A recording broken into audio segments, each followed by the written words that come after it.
Well, this is the December issue of the Beloit Today Show. I'm Pam Lathrop. And I'm Beth Jacobson. And you know, there's a first time for everything. And this is the first time, A, I've ever been in a jail cell, and B, I've ever filmed a show in a Beloit jail. Me too, I've never been in one either.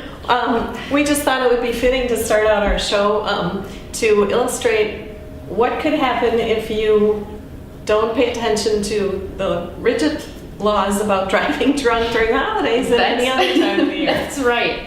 Today I'm going to interview Sergeant Mark Douglas, and he's going to talk about our Booze and Belts program, and we were just checking out where you'll end up. You know, I'm kind of thankful I don't have on handcuffs, because I bet you these things down here have something to do with It's not comfortable. No, don't end up here. I'm going to be interviewing Spencer Waite about the winter activities, and Chief Brad Leggett about winter fire safety. And same on the winter, I guess, theme that we're having today is I'm going to interview Bruce Saglaski from Public Works, and he's going to talk about the snow plows and safe driving also during the winter, and also to remind residents to take care of their own yards during snow emergencies. So it's a winter show. Our focus has sort of shifted to winter activities, and now it's going to shift to the rest of the show. It is.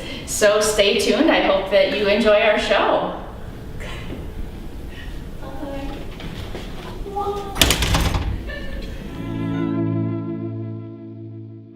Hi, I'm here with Bruce Saglaski. He's operations supervisor, and we are in the fleet garage.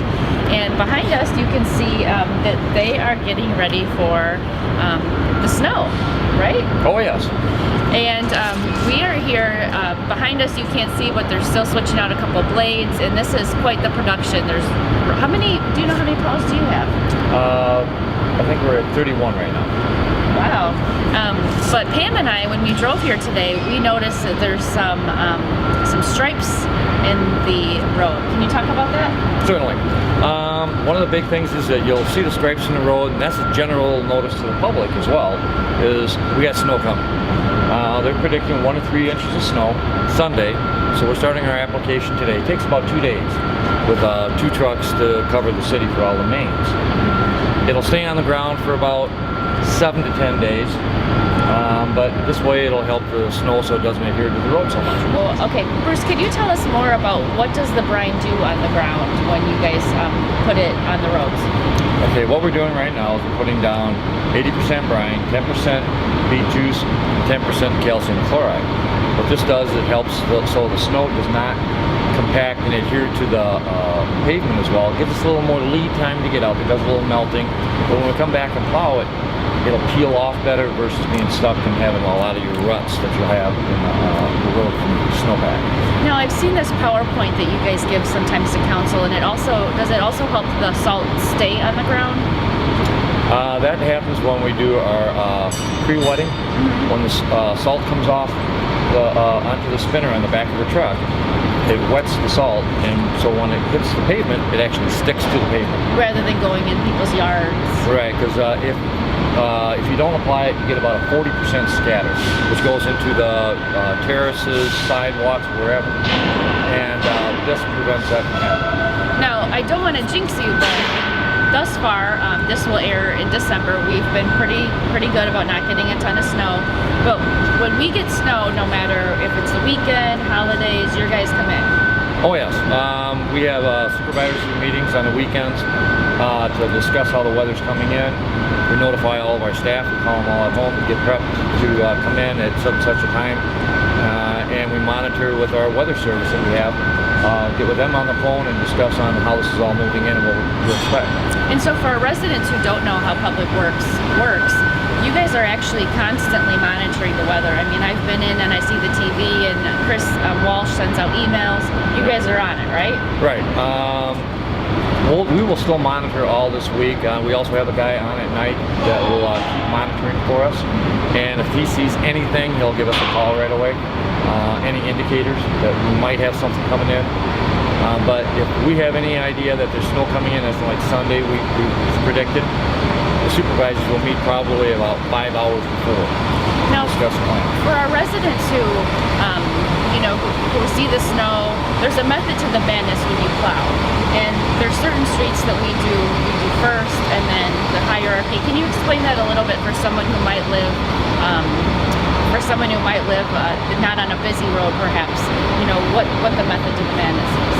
Well, we do all the main roads first. The reason for the main roads is we have to ensure that the ambulance and police can get to point A to point B faster. So like Cranston Road, Prairie. Right, 51, all your state roads, yeah, 6th Street. We want them, and actually there's a main arterial for about every 2 blocks. And this helps all of our emergency vehicles get where they need to go quickly. Sure. Then we start moving on to our secondaries. We do our secondaries, which is, you know, the Garfield, Grant, Johnson, those streets. We get into all those at the same time, but east and west side. We start doing those, and then we get into the alleys. At the same time, Parks is in the parking lots, doing all the city parking lots and sidewalks. So there is a lot to cover that sometimes people don't remember, and that's the parking lots, the sidewalks that our city own. But they are out we get tons of awards. So luckily for us, in other municipalities I've worked, we've gotten complaints, but in Beloit we usually get a lot of compliments, and so that's kudos to your staff. Can you talk about some awards that you've gotten? And in fact, the Beloit staff trains other departments on how to do snow removal, right? Right. We've gone to probably 6 or 7 communities in the state of Wisconsin, helping them train to how to calibrate so they don't put on too much salt to waste it. Also how to use liquids, because we were one of the forefathers that have done this. Sure. And then we've won awards, as in like the National Snow Conference. We've won awards there for because we're able to save so much money on the way we're doing things, but yet we're achieving what we need to as in keeping roads clear. But and then we also every year we speak at the National Snow Conference, wherever that may be around the United States. Sure. And everybody comes from there from all the way from Australia, and I don't know why they come to the snow conference, but they come up and all the way to all over the United States. Sure. Now let's just cover one thing. Now, if there were if someone happened to have an accident and their mailbox was damaged or their terrace, who do they call? They call Public Works at 364-2929, and you will get one of the secretaries, talk to them, and we will log it in. Most of the time when our guys, if they know they hit a mailbox, they call us right away, so it's got put on our books. But it's always best just to call. Don't assume that we know, because a lot of times you cannot see. Well, Bruce, we hope that you guys have a pretty steady snowfall, not too many weekends and holidays. And as always, thanks for letting us interview you. Oh, thank you. Well, here we are again. It must be the winter show. Spencer's here. He's Spencer Waite. He's the recreation supervisor, and he has lots to tell us about winter activities. All right. Yes, it is winter again, and we're here to talk about the Edwards Ice Arena and all the fun skating opportunities that the public can come and enjoy. I got a new Peggy Fleming costume. All right, you can bring it out this Friday night. All right. Public skates, we have them on Friday evenings from 7 to 9, and Saturdays and Sundays from 2 to 4. We have a great attendance on Friday nights. A lot of the kids come out, and parents drop them off and go out for some supper and come back and pick them up around 9 o'clock. So it's a good way to get some exercise and maybe even give the parents a little break. So. Well, what's the age limit on that? I mean, you don't want to be dropping off toddlers. Yeah, I guess it's up to the parents on what they feel is appropriate, but I would say somewhere between 12 and 13 are good to be here by themselves, and normally they come with a bunch of friends, so it's just a good time for them to come and hang out. Sure. Party time. What are the hours? Fridays are 7 to 9, and Saturdays and Sundays from 2 to 4. And that's throughout the season. It's not just it's not basically just December. It's throughout the season. October through March, every Friday, Saturday, and Sunday. And so we just have a great time out here. The kids enjoy it, and the families that come out are having a great time as well. One thing I would like to bring up is Friday, December 20th, we have our Christmas special skate where we have a DJ and prizes, and just another great way to come out and kind of get a little goofy and wear a Christmas costume or your Santa hat and and it's a good time for everybody. I can't imagine getting goofy around here. No, it's hard to imagine. One other thing that we do offer at the ice arena, if parents are looking to celebrate their child's birthday, we also offer a birthday package where we provide pizzas and pop and a room for them to come in and have their party. So Cool. it's really taken off the last couple of years. So. And who can make call for that? Yep, they want would to just call arrange our office and get in touch with us and reserve it. We do not do them on Friday nights, but any Saturday and Sunday is available. it? That sounds fun. Keeps Yeah. the mess out of the house, brings it over here, and you And- can take care of everything. That and they burn up some energy, so that's great. That's a great idea. Yep. And now, okay, that's the indoor activity. Now let's move on to the outdoor winter activity. Yeah, well, we have quite a few things to do, from cross-country skiing to sledding at Olympia and Sled Hill. Without snow so far, it has not been open, but as soon as we get some measurable snow, the gates will be open, and it'll be a good time for everybody to go out there and try out their new sleds that they may get from Christmas or gotten past year at Christmas. Is that hill supervised anymore? No, it is not. Okay. And the gates are locked up until we get enough measurable snow for them to be out there and be safe. So if you drive by and the gates are closed, then it is off limits until the gates are opened. And our Parks Department determines that. So, but you can still call our office and get any information needed. Okay, and we groom the trails for cross-country skiing, right? Yes, and we've actually worked out an agreement with somebody to do that on a regular basis. Normally it's kind of a streets and sidewalks were more of a priority, and now this year we've worked an agreement where we have a person that'll come in and groom them probably right after the snow falls. So it'll be a great thing for all the cross-country skiers. How many miles of trails do we I really don't know offhand, Lots. but we do have quite a bit. Turtle Creek Park, the floodplain. There are some trails out at Big Hill Park, and so you can really burn off some calories and energy cross-country skiing. And if you want to snowshoe on the cross-country trails, you just keep off to the side. Yes, just keep off of So the you- groomed trail area. Right. Yep. Okay. And then you want to talk about some specials at the golf course? Yeah, finally, most of the golfers are done for the season, but we do have our specials, Christmas special for season passes, and again, you can call our office or you can visit the Kruger Haskell website. We try to provide a season pass at a little discounted price for the Christmas holiday, and it's a great way to give your husband or son a gift certificate for the golf course next spring. So. Or your wife. Or your wife, Harris. yes. Yep. But yeah, it's just a little bonus that we do at the end of the year to try to get a few more members and save the previous members a little cash for the holidays. That's a great idea. Yeah. And it kind of helps you plan on your revenue for the next year too. So Yeah, exactly. Try to take advantage of those special holiday prices, and definitely take advantage of some of the activities that we have to offer.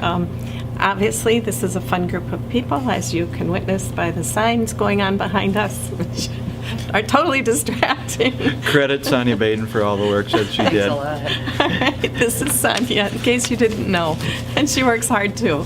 So, anything else you have to add? I would just say you can visit us at our website. Otherwise, you can give us a call at 364-2890, and we just want to wish everybody a happy holiday. Happy holidays. Hi, I'm in the booking room with Sergeant Mark Douglas, otherwise known as Buster to the community, and we're here today to talk about Booze and Belts. So, Booze and Belts is pretty self-explanatory. Booze and Belts is self-explanatory. It's putting more personnel out on the roadways through a Wisconsin DOT grant, and it allows us to hire back officers to actually put them out there to do additional traffic enforcement, more so than we would normally do on a given day. And typically when Booze and Belts, people will drive around and you'll see the officers. I mean, that means we have our standard officers on the street, and then we have extra, and they are looking for you. So Right. make sure that we always promote safe driving, but specifically we find that there's some problems around the holidays with safe driving. Yes. During the holidays, people tend to want to get a little crazy, and that's no big deal, but there's a safe way to do it, and there's a not so safe way to do it. During Booze and Belts, it's a high visibility enforcement time for the grant. The state of Wisconsin, when giving out the grants, pick out certain days or days in the month. 4th of July, Christmas, St. Patrick's Day is a big one. So it's a high visibility enforcement day. There will be extra or additional personnel out during Christmas and New Year's this year. And so we're looking for people with seatbelt violations, and quite frankly, any violation. But also what happens is that a lot of time we find people that are doing reckless driving or perhaps even driving under the influence. Correct. And how many officers do you guys hire back? Normally, for a 4-hour shift, it's usually run between 11 p.m. and 3 a.m. in the morning, which is a big drinking time. And normally we'll have 4 additional officers during those times. And what are the days of the week that we're doing it? Usually Friday and Saturday. Okay. Usually Friday and Saturday. But just because we have other officers out doesn't mean that you shouldn't normally drive safe every day of the week. Correct. That's absolutely correct. And we're here in the booking room, so this is where you'll end up if you get... Correct again. Yes. So we're not going to take fingerprints today, but this is where you'll end up. It doesn't look like the kind of place you want to spend your holidays. No, I wouldn't want to think you didn't want to end up in one of the cells or in the booking area. Now, what's some other issues you've been having that occur, I guess, not just recently, but during the month of December? What happens with people and driving and behaving? Well, with the summer months, everybody tends to forget that snow makes the roadways slippery, ice makes it slippery, or even rain makes it slippery. And so folks that are driving around need to take an additional amount of time to get to where they're going and not be in a rush. Think with a clear head when driving, especially when the weather is inclement. Yeah, I found that we just recently had our first snow, and I happened to be at DPW that morning, and the radio was off the hook. So make sure that you prepare for it. Don't be surprised. This happens every year. Right. And if people can actually avoid driving during bad weather, it's probably just best not to drive, just to stay home.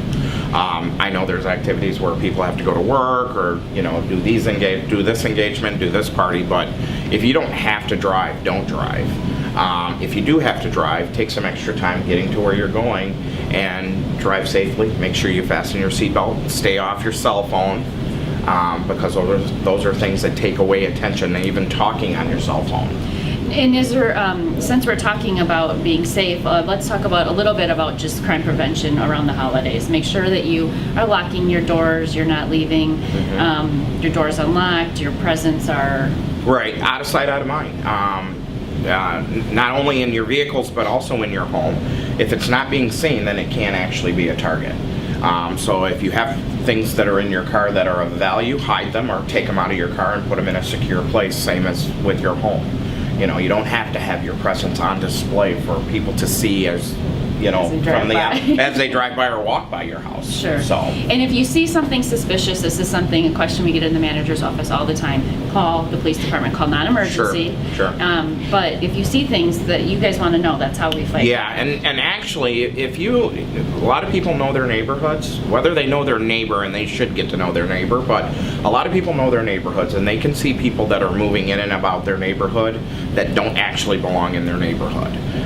Or they've never seen that person in the 10 years they've lived there, this particular person. That's probably a good time to call just for us to come and check. At least come and check. Or people sitting in vehicles for long periods of time with the vehicle running in the winter time, it's probably another good reason to give us a call.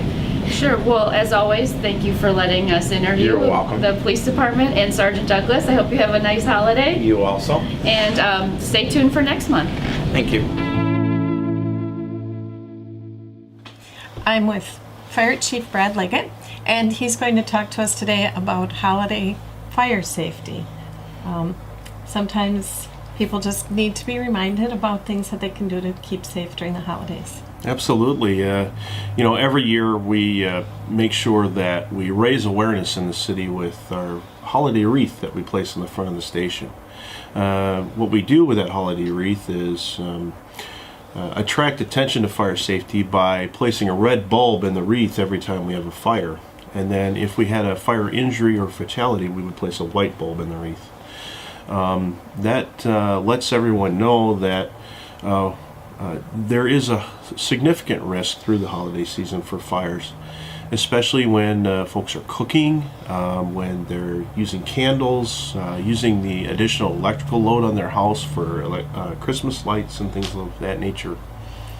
So we can see a great deal of risk there. What I want to encourage folks to do is safe cooking practices. Right now, cooking fires are the fastest growing fire in the United States. Really? Our United States Fire Administration selected safe cooking practices as this year's Fire Prevention Week theme. So when we went to the schools, that was our focus, and talking to kids about safe cooking practices, taking information home for parents on safe cooking practices. Key is watching what you cook. If you're cooking on the stove, you shouldn't be in the recliner 3 rooms away. You got to be in the kitchen, watching what you cook, and making sure that it's not boiling over or cooking dry. And that, especially if there's grease fumes, those grease fumes can ignite if they come in contact with flame. Just grease fumes can ignite? Yes, absolutely. Yep. If the grease gets hot enough, those fumes can ignite. Would that just be on a gas stove, or would that also be an electric stove? There is an auto ignition temperature that grease can get to. I don't exactly know what that temperature is off the top of my head, but there is an auto ignition temperature. So it can happen both on gas and electric stoves. Now, I know that sometimes people like to deep fry those turkeys. And I know that that's a terrible fire hazard. That would be something that you definitely would want to do outside, right? Absolutely. No gas-fired deep frying of turkeys in the home. That's for sure. Following the manufacturer recommendations on how to load the turkey, how to figure out how much oil that you need, making sure that you place the device far enough away from your home. The radiant heat from that can cause damage to the exterior of your home, even though you may not be close enough to start it on fire, but the radiant heat could melt vinyl siding and vinyl windows and things like that. So or blister paint even. Wow. And so you want to make sure you're at least 10 feet away from your home if you're cooking a turkey, and you definitely don't want to be under an overhang. For instance, if you have a overhang on a back porch or an overhang next to your garage, you want to be at least 10 feet away from that overhang. And don't be near your car. Absolutely. Obviously. Yep. But sometimes people forget, they just get distracted. It's the holidays. And I can see how you can easily walk away from the stove. Absolutely. Somebody will say, hey, look at this Christmas special, or the dog has to go out, or, people just do. And probably our most common reason for cooking fires is people falling asleep in the recliner. Okay. We have very busy lives between our work and everything that we have going on in our lives, and folks just fall asleep in the recliner and forget that they're cooking. That's our most common cause. Now, let's talk about candles. I know people like to have candles at the holidays, and they do have a lot of variations on candles now. They have the flame, or the flickering flames, the battery candles. So Sure. we don't necessarily have to have the candles with the real flame anymore. Absolutely. I want to encourage folks that if they do use candles, that they have a nice wide base on whatever they're using for a candle. Stick candles are the most risky because they can be easily knocked over and are not contained within a glass jar or some type of device that prevents other objects from coming in contact with them. So I strongly encourage that you use a candle that is contained within a container, has a nice wide base, and can't tip over. Okay. Those are important things. And then also using candle alternatives. There are electric scent type devices that you can plug into your walls, and also the electric candles that you can slip into a candle holder that gives you the ambiance of a candle, but not necessarily the fire risk. Right, the danger. And our last topic, I'd like to talk about overloading the Absolutely. extension cords with Sure. all the Christmas lights. Part of two things on Christmas lights. One, you've got to water your tree. You got to water your tree every day. Make sure that thing is full. Make sure it's properly cut and set into the tree stand, and then make sure it's watered every day if you're using a live tree. Also, not overloading sockets. Most manufacturers, and you'll have to look at the instructions on the box, but most manufacturers don't want you to string more than 3 strings of light in a row when you're putting lights on a tree. So if you're going to do more than 3 strings of lights on your tree, make sure that they're not in succession of each other, that you're starting with a new set of lights. Use a power strip. Use lights that are UL listed. Don't use anything that doesn't have a UL listing stamp on it, and that should help you reduce your fire risk. Also, making sure that you're using modern equipment, not the old C19 bulbs that got really hot. Those were bulbs that were hot enough to burn a child's hand. Back, if you remember, in the 70s and 80s, when those bulbs were still in use, you could actually burn a child's hand with those larger bulbs. So changing out your equipment to newer stuff is important too. Yeah, it might look cute and quaint, but they do have new replacements that also look cute and quaint. So Absolutely. we'll have to work on that. So the moral is, stay safe this holiday season. Absolutely. We don't want any more lights on that wreath outside. Nope. We already have one since Thanksgiving. We started saying Thanksgiving go through the New Year's Day, and we already have one fire on there. It was an electrical fire, so we're hoping that we don't have any more fires this season. All right. Thank you so much for spending time with us today and giving us all this good holiday advice. My pleasure. Thank you. Hi, I'm Linda, and this is Matt, and we're from Visit Beloit. And I would like to introduce you. Start over. Sure. Okay, thanks. In your own time. All right. Hi, I'm Linda from Visit Beloit, and I would like to introduce you to our newest staff member, Matt Boson, Director of Sales and Servicing. Hi, Matt. Hi, Linda. How are you? I'm doing good. How are you today? I'm great. I'm great. Matt's face may look familiar to you. He was the general manager of the Snappers before we sold him away. So, Matt, what do you do for Visit Beloit? Well, as the Director of Sales and Servicing for Visit Beloit, I'm in charge of finding groups and bringing them to town to come and enjoy our facilities and use our hotels and eat in our restaurants and basically experience everything that Beloit has to offer. Oh, great. What type of groups are you working on right now? Well, right now we've got a couple different things we're working on. The first thing, we've got a hockey tournament coming up here in a few weeks in late December. It'll be a girls' high school hockey tournament for the Rock County Fury hosting it, and we'll have that at Edwards Ice Arena. And then for next year, I'm working on a bowling tournament for next October. It's a senior women's event for the state of Wisconsin, so we'll have them coming in October over at Diamond Lanes. And then a new event that I'm working on right now is an event called Cube. It's a new event here. It's growing in popularity in the Midwest. It's a Viking game, kind of a mix between chess and bags, I would say. But I'm learning more about it, and if you want to learn more about it, you can check out Cube online. But hopefully we'll have an event here next year sometime. Sounds great. Sounds like fun. Maybe we'll have to have a Visit Beloit team. We may have to do that. Well, let's talk about some events that are taking place in the next few weeks for Christmas. Sure. Holidays will be taking place on December 13th in downtown Beloit from 5 to 9 p.m. It's a Friday night, and it takes place in more than 30 different venues, and there will be live music, treats, Santa visits, artists and specialty craftspeople will be set up in many of the businesses in downtown Beloit, and it's a great event for the entire family. It sounds great. I know Visit Beloit, we're going to be partnering up with this and helping out with Holidazzle. We're going to have an event right here at 500 Public Avenue. We'll have some snacks and some drinks here, so stop by and see the staff here at Visit Beloit, and I'd love to meet some more people in Beloit here with my new position. That'd be great, and you can see our beautiful decorations that Ruth took care of this year. Ruth did an amazing job in here. It doesn't even look like the same room anymore. I know, it's beautiful. It's beautiful. Well, Matt, would you like to have breakfast with Santa? Who doesn't want to have breakfast with Santa? That's right. Well, you can take the children, or you can go yourself, and you can have breakfast at the Rock Barn Grill on December 14th from 9 a.m. to noon, and you can meet Santa, and you can have your photo taken with the jolly old guy. That'll be a fun morning for the kids. Yes. You probably shouldn't sit in his lap, though. Most adults should probably, avoid that. Santa probably be very happy. That's true. That's true.